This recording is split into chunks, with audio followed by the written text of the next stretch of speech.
How are you from wherever you are watching us? There is the People's Bench, and we are coming to you from Game Suites here in Riverside, Nairobi. I am your host, Fred Ogweno, as usual. And before we go any further, allow me to remind you to subscribe. You can click that button up there so that anytime we upload these videos, you will be able to see them. Now, tonight, I'm privileged to be joined by a constitutional lawyer. That is my good friend, Wakili Evans Ndong, and you're gonna help me to bisect and look at what is bedeviling our country. How are you, my brother? Thank you so much, Fred. It's been a while. It's been a while. Where have you been?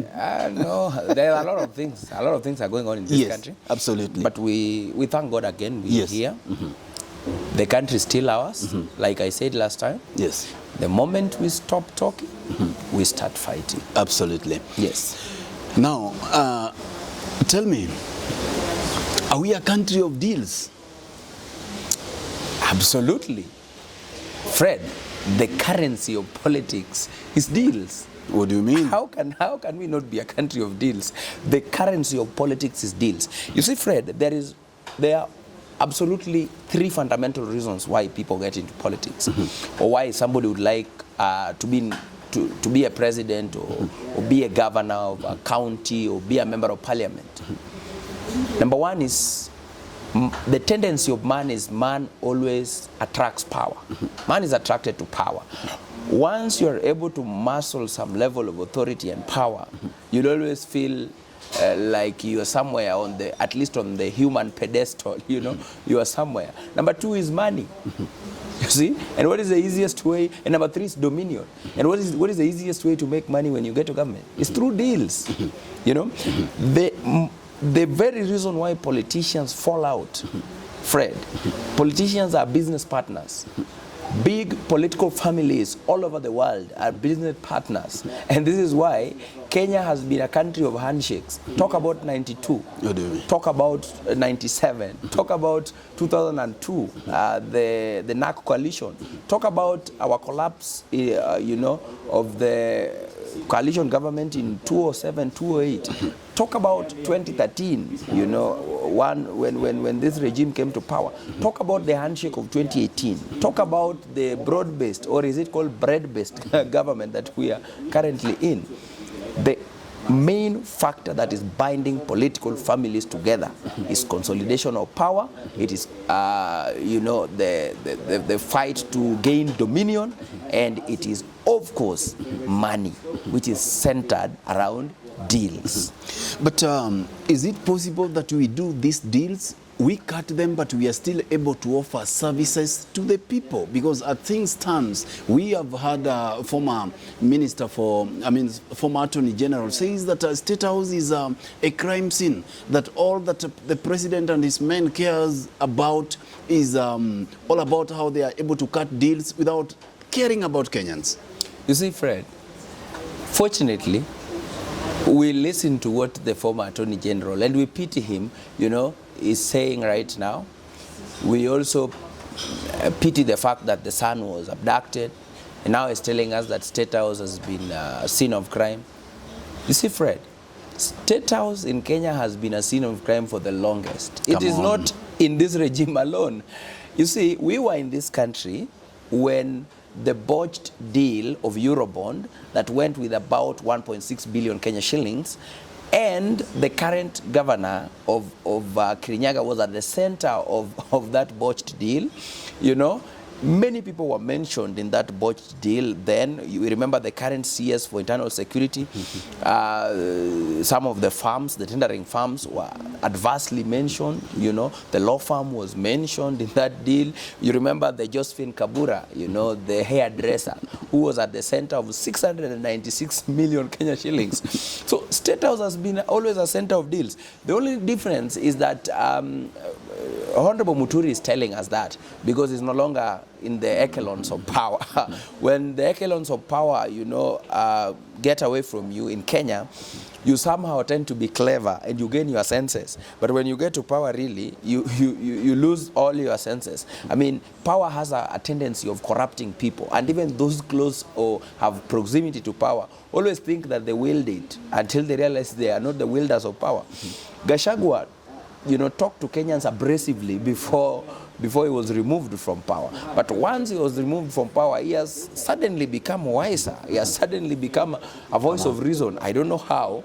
Same to Muturi. He has told us, now he is telling us, he's letting the cat out of the bag. He's saying State House has been a scene of crime. He's saying the government of Kenya is making deals, and specifically the president, with the belligerents of Southern Sudan, the RSF.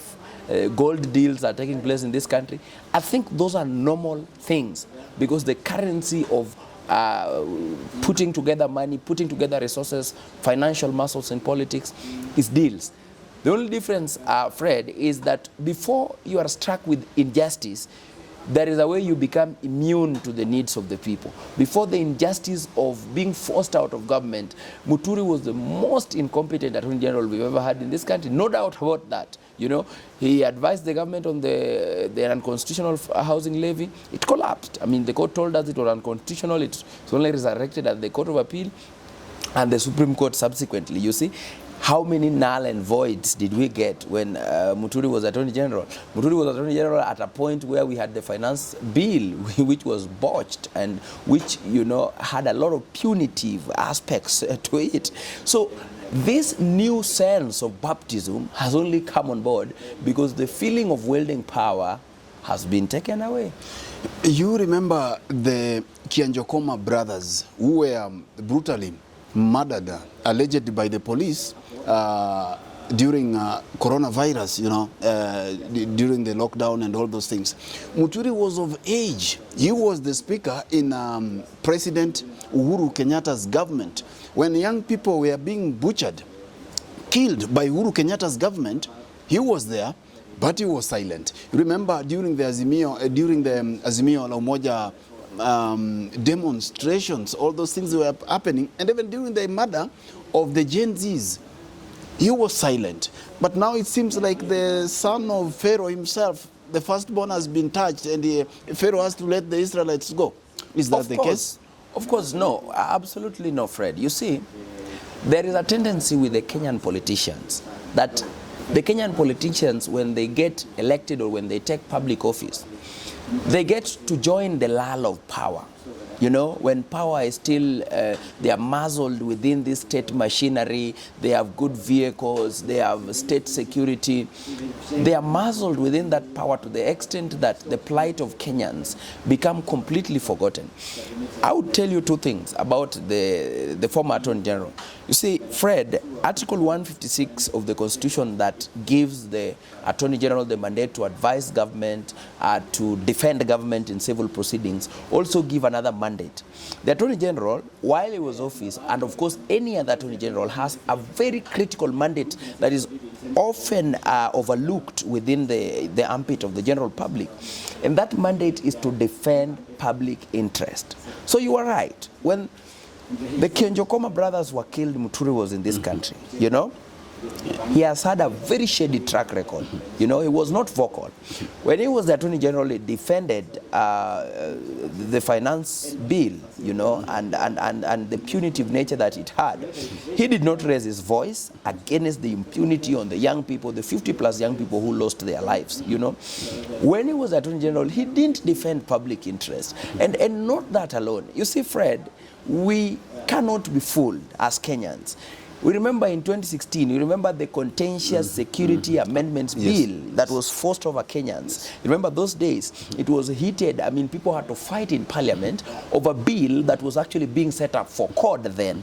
The person who actually presided over that contentious Security Laws Amendment Act of 2016 was none other than Justin Muturi. And you see, Fred, the interesting part is that some MPs were even injured. Blood was shed on the floor of the National Assembly. But Muturi told us, well, I am the speaker. I am going to preside over this. The bill was passed. Unfortunately, the bill died in the hands of a 3-judge bench in the High Court, declared unconstitutional. What did the bill seek to do? The bill sought to designate areas for maandamano, for protest. The bill sought to suppress the opposition in their right to protest. That is the person we are standing here today as Kenyans and saying, somehow he has found sense. You see, Fred, this does not mean that Muturi is not raising legitimate questions. But we have said, and I've said many times, that we have to purge the purgers. Those who are seeking to purge this government were part of the rot. They were the very fabric of the rot that has become of this government. They were the very fabric of the butcher of the young people. They were in cabinet when all these things were taking place. They did not at that time raise their voices. Somehow when they lost the echelons of power, then now they have become embodiments of reason. Why should we believe them now? They have seen the light. Definitely not. They have not seen the light. They have seen the door. The door is open, now they are out. I hear you. I hear you. I hear you. It cannot be. It cannot be. And even Gachagua, I am not saying the issues Gachagua is raising are not the concerns of Kenyans. Look, Fred, taxation burden is a Kenyan concern. You see, Fred, abductions, security issues, people being dumped, femicide cases, the attack on the judiciary, all these are concerns of the people of Kenya. They are legitimate, they are valid. But we are saying, even as we push them, or we push that agenda, in fact, I dare say, it is not Kenyan, it is not Gachagua. It is not Kenyans that have joined Gachagua. Gachagua has joined Kenyans. Gachagua has said what we have been saying all along. Muturi is saying what Kenyans have been saying all along. The only difference is that now the shade on their heads is that when they were in government, they didn't raise these legitimate issues until they were shown the door, and now they are raising these legitimate issues. So they have joined Kenyans. They are saying what we have been saying. We have been saying this is not a country of blood where young people can be killed. And I said last time when I was in this show, we have become a republic where every place, Fred, is a potential graveyard. Whether it's the tanks, whether it's the roads, everywhere. People are dying, people are being found everywhere, brutally killed. Young ladies are being killed every day. These people were in government. They didn't raise these issues. We have seen many people who were disappeared forcefully. We didn't see the Attorney General going to court and saying, look, in the interest of the general public, let the security agency release these people. Now they have found their voices. Why? Because three things have gone away. Dominion, money, perhaps money is still present, but power has gone away. Yes.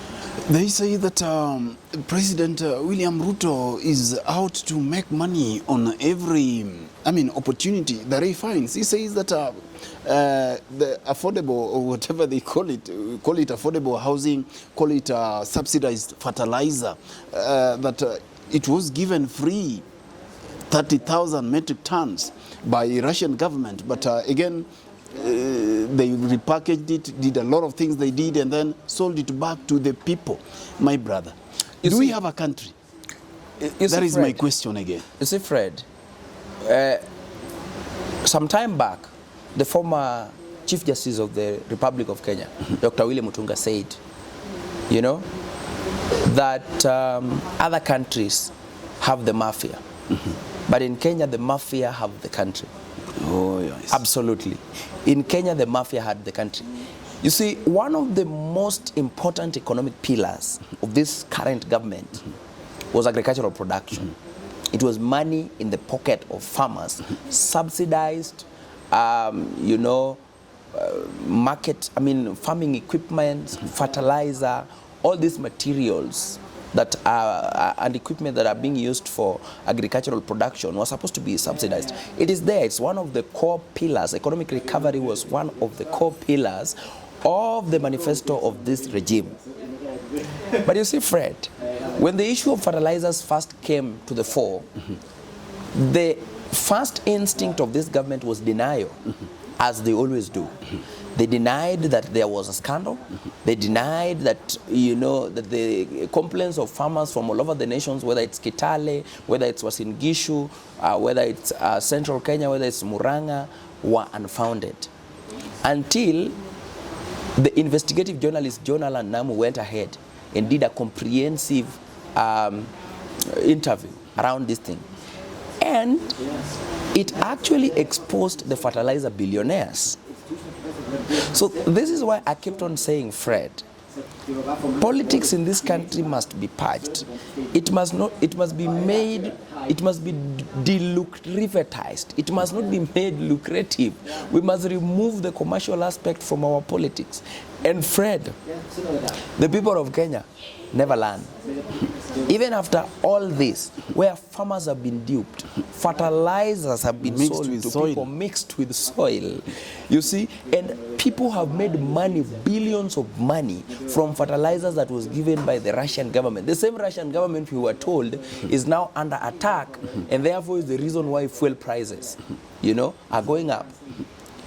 Fred, we have seen it all in terms of impunity, and I have said Kenya prides itself to have a very progressive constitution. Kenya prides itself to be a hub of ICT, the Silicon Savannah of the Eastern Africa. But I dare say, Kenya is also a marking scheme of corruption, a marking scheme of lack of ethics in our politics, a marking scheme of how not to run national politics, or how not to run populism in the place of the economic delivery and development. Yes. Would one be right to say that anything that President Ruto touches is corruption? I don't know whether that is a fair assessment, but why have many people come out to say that? I've heard Gachagua say that. I've heard so many people say that. You see, Fred, we are being bedeviled a lot with corruption. But I must say that I will be fair to the president.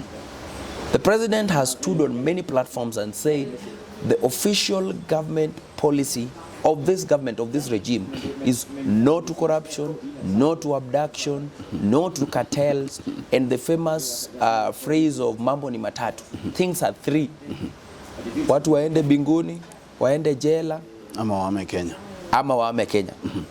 However, the depiction of the deals talk about the cooking oil deal, when Honorable Moses Kuria was the minister in charge of trade. Talk about the fertilizer deal, that saw Linturi going home, being retrieved of his duties, you see, and Muga coming on board to be in charge of agriculture. Fred, whether you want to talk about parastotals, whether you want to talk about the broken health, NHIF, whether you want to talk about SHA, whether you want to talk about e-citizen, it is on this premise that people have said everything that the president touches is bedeviled with corruption. I think, if you ask me, that the president is very deliberate in his heart. He might be willing to fight corruption. I don't know, I may be wrong.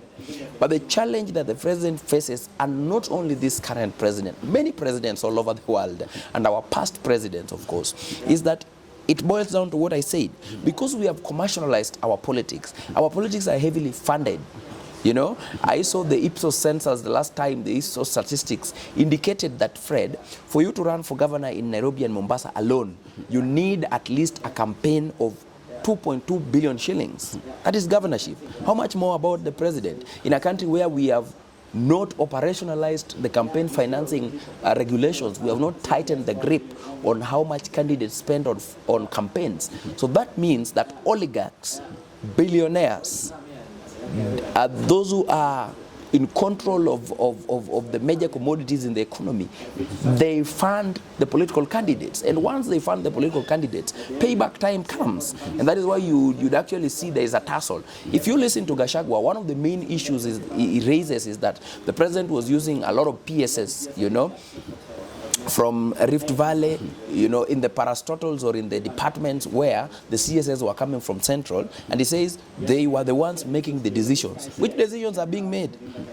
Stand-upreneurship, dealerpreneurship, Fred. People are interested. Even the deputy president, I am sure he was interested in some of these deals, and every politician would be interested in most of these deals. The most fundamental point of departure for most politicians, most ministries, where they fall out with the government, is when a deal goes sour. We had cases of corruption allegations against President Uhuru's Kenyatta's regime, but this of William Ruto makes Uhuru looks like a saint. Definitely. I mean, and I'll say it again. Uhuru Kenyatta had a lot of ills, and we cannot absolve Uhuru Kenyatta when he was, the fourth president of the Republic of Kenya, that his government was corruption-free. We cannot. I mean, the government of Uhuru Kenyatta was bedeviled with a lot of challenges. But I think the fundamental difference is that those closest to power in this regime are actually being mentioned in major corruption scandals. And they are intensifying, and we could actually... The reason why this regime has been assessed so harshly is because we are not even halfway the regime, and the number of corruption allegations are massive, But even during Uhuru's time, there were corruption allegations, but I think we did not see them in the intensity and manner in which they are right now. And more importantly is the fact that when the current president was campaigning on a platform of economic recovery, he used all the ills of Uhuru's time and distanced himself from those ills and said, when I come to power, all these things will not take place. Cartels will be crushed. He talked about abductions will be dealt with. He talked about, the flow of money, petroleum cartels. They even accused the Raila's family and Uhuru's family of running dynasties, the so-called dynasties of running the energy sector. We have seen that those were mere words. What we have seen, Fred, is a replacement of oligarchs with new oligarchs. Other centers of power like Kibichu with new centers of power like Farouk Kibet and more, close to the president. So it is new oligarchs replacing the other. The forest is the same. The monkeys perhaps have changed. Again, in the spirit of moving this conversation forward, we saw the Gen Z mandamanos last year. Another finance bill is coming, and from what we are hearing, even though denied by some quarters from the government, they say that it is not good. Look at the standards of living, high cost of living. Look at the high levels of corruption that we are talking about. Don't you think that the Gen Zs are totally boxed, or they still have something that they can do to redeem our country? Totally boxed, Fred. The Gen Z movement is totally boxed, and that is my position. And I said it, that the reason why the Gen Z movement might not make any further meaningful impact going forward is because of infiltration, is because of money, and we have seen the authoritarian regime toolbox is full of tactics, on how to bring down the Gen Z movement. We've seen all the leading proponents who are in that fight, that Gen Z revolution that took a toll on this government, and we did see it really took a toll on this government. The president had to reach out to the former Prime Minister Raila Odinga to ensure that he gained some legitimacy to run the country. He had legality, but he lacked legitimacy at least to run the political agenda, because you need political stability to run your agenda. You need to be in sync with the people. You need to, really have, even if it's not real, but some perceived legitimacy. So I think what happened with the Gen Z movement that might not make, for the reason that it might not make some meaningful impact this time around, is because it has been scattered through accusation, through propaganda. It has been scattered through allegations of money. It has been infiltrated by some of them joining political parties. We saw people like Caswell joining political parties. We saw people like Morara Kebaso forming their own political parties. We saw people like Hanifa aligning with Okiya Omtata, who is intending to run for presidency. But the truth is, Fred, that if we don't organize around an ideology, and I said it, if we don't organize around an ideology, it is very, very important to infiltrate any movement, any revolution that does not coin around a solid ideology, with people pushing that ideology, with well thought out structures, then that system is not likely to move forward.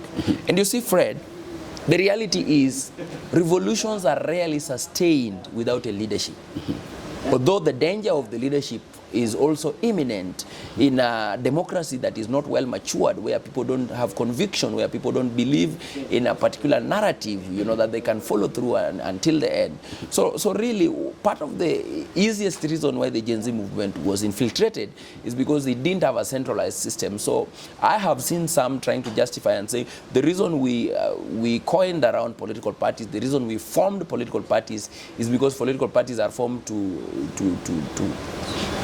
to take over power. We cannot push the agenda we want to push of economic revolution, of saving this country, if we are not around political parties. I think in a third world democracy like ours, it is not possible because infiltration is too much. And once you align with a political party, Fred, the line between sycophancy, party loyalty, it's very thin.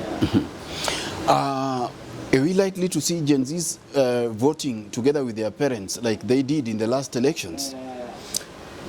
Highly unlikely. Ethnically mobilized, thinking like their parents, thinking like their ancestors. They used to say that we are not our ancestors. But look at the conversation online. You see, Fred, and I don't blame the Gen Z. I don't blame the people of Kenya. I don't blame the young people, even the ones that came out, the ones that took their time when the president visited the Mount Kenya region. I will keep saying money is a very important currency in the reality of politics. You see, Fred, there is empty sloganeering, there is empty rhetoric and quotes and chants, and then there is the reality in the political world. The reality in the political world is that money still plays a very fundamental role. You see, the Kenyan political problem is a collective disaster, and is a collective disaster that has been machinated together by politicians, where you create an employment, Fred, and then you go to the people of Mount Kenya or any other part of the country, whether it's Kondele, whether it's Murang'a, whether it's Nakuru, on a weekday, and a massive crowd are being, show up for a political rally, whether they have been paid or they have just come out of loyalty. It is a bigger sign of a bigger problem, Fred. Because tell me where you get a mammoth of young people attending a political rally in Karatina, whether it's Nyeri, whether it's Homa Bay, whether it's Migori, on a weekday. That is a sign of just how much we have gone so low in terms of our governance ills. It tells you of the unemployment. It tells you of the idleness that has come out of lack of opportunities for young people. Graduates, many of them coming out and saying, we will take 500, we'll take 1,000 shillings, because there is no option. And you really cannot blame the Kenyan voter. And out of that narrative, even what we saw this weekend alone, it tells you that if the situation remains the same, which I suspect is going to remain the same, even in 2027, we will end up with leaders we do not like. At the end of the day, we will end up with leaders that eventually will sell out the country to oligarchs. Why? Because the Kenyan governance problem is one that has been well choreographed, is a disaster that has been prepared, and is a disaster that politicians know how it ends. Today, for these 5 years, they'll not create jobs. Why? Because in the next 5 years, they know that they want people they can control, who can go to the ballot and use empty sloganeering, tribal rhetoric, and say, you've seen even with the university student leaderships, we've seen Mount Kenya chapter, student leaders standing with Gachagua. We've seen Eastern chapter of students standing with Farah Maalim when he talked about the Gen Z issues. We've seen another caucus in Nairobi standing with whoever. So even student organizations or leaders are nowadays aligning themselves with the political rhetoric, and that tells you a tribal and political rhetoric. That tells you what we are about to see in 2027. Am I saying that there is no hope at all? I don't think so. I think the Kenyan youth, the Kenyan voter still has an opportunity to emancipate themselves and have an open mind. If we truly want to change our democracy, the voter on the grassroots must change the narrative. If that does not happen, we are in this for a long time, Fred, unfortunately. Thank you very much, my brother. Do you think President William Ruto is done with the game at the IEBC? Quite a very problematic issue. I have said that the IEBC problem is a systematic issue that has been created by the political class. And the reason is simple. When we had the new amendment that gave us the selection panel, still about four of the entire selection panel are political appointees. The moment you have a selection panel with the highest controlling factor being political appointees, then clearly, yes, the hand of the president, the hand of the former prime minister, the hand of the political parties in terms of who becomes IBC commissioners is inevitable. Do you think that Ole Sapit might have started by repenting to Kenyans and asking for forgiveness over what happened at Bomas? Because we all saw it, and perhaps that is why even the politicians themselves might not be believing in what he says. Definitely, Fred. I think Ole Sapit and all the religious leaders of this country need to repent to the people of Kenya, and repent to themselves really, and repent to the sheep of Christ, which forms the body of the church. Because what we saw in 2022 is that he actually led and took sides. There was absolutely no problem with Ole Sapit going to Bomas to pray for the president or even to pray for the country. But the image that got created in the manner in which the church engaged with the politics of 2022 is that they took political sides. They took a position where we were being told huyu jamaa ni mganga, haendi kanisani, the other person is a God-fearing person, he loves church, he's a preacher, he's an evangelist. God chosen, sent by God. But God does not speak that way. I've never heard anywhere, where God can impose on a country taxation, burden of taxation, unless the Lord has decided to judge us, which I suspect is the case. Fred, the Lord decided to judge this country by giving this country a leadership that purported to be loving God, but a leadership that is in bed with the devil himself. The people asked for it. Of course. They say that, you remember at the crucifixion of Christ, I don't know whether there is the right analogy, they said, no, give us the thief. Fred, Kenyans have themselves to blame. Give us Barabbas. Kenyans partly have themselves to blame. Apart from external factors that have always influenced our election, the voting patterns, the Kenyan voter must change the mindset in which they run the politics of this country. We must have a 2002 moment if we want to clean up our politics. Can we? I doubt if we can right now, because I have said the economic deterioration is quite great, which gives the politicians a leeway to then use their resources, use their money, which is taxpayers' money, to buy the very same people. Thank you. In exchange for services. So I really don't think that we are going to see the 2002 moment, but I think that Kenyans largely have themselves to blame for giving us a leadership that duped them, purportedly for loving the church, but came out to be one of the most ferocious regimes we've ever had in terms of how they have even handled the church themselves. The other day we saw that, a church service was attacked by goons. Of course, obviously, state-sponsored goons, because violence has always been a currency of the state, and then they will blame it on somebody else, an opponent. But that is us to bear. If we are to change things, the mind of the Kenyan voter in 2027 must deeply change. Away from tribal strings, away from propaganda, away from the false rhetoric, and go for clean leaders, if at all they ever exist. Thank you. And with that, we come to the end of the People's Bench, today's edition. We have been coming to you live from Game Suites here in Riverside, Nairobi. And I've been your host, Fred Ogweno, bringing it the way it is. Just before you go, allow me to remind you to subscribe. You can click onto that button up there so that anytime we have these videos, you will be able to see them. Otherwise, allow me to thank you also for finding time and watching the People's Bench. We do it again, and thank you very much, Wakili, for finding time. Thank you so much, Fred. Always a pleasure. As I having say, you on the bench. We must keep talking. Yes. We must keep talking. We must keep engaging if we are to take the country forward. Thank you very much, and bye-bye for now. See you again next time.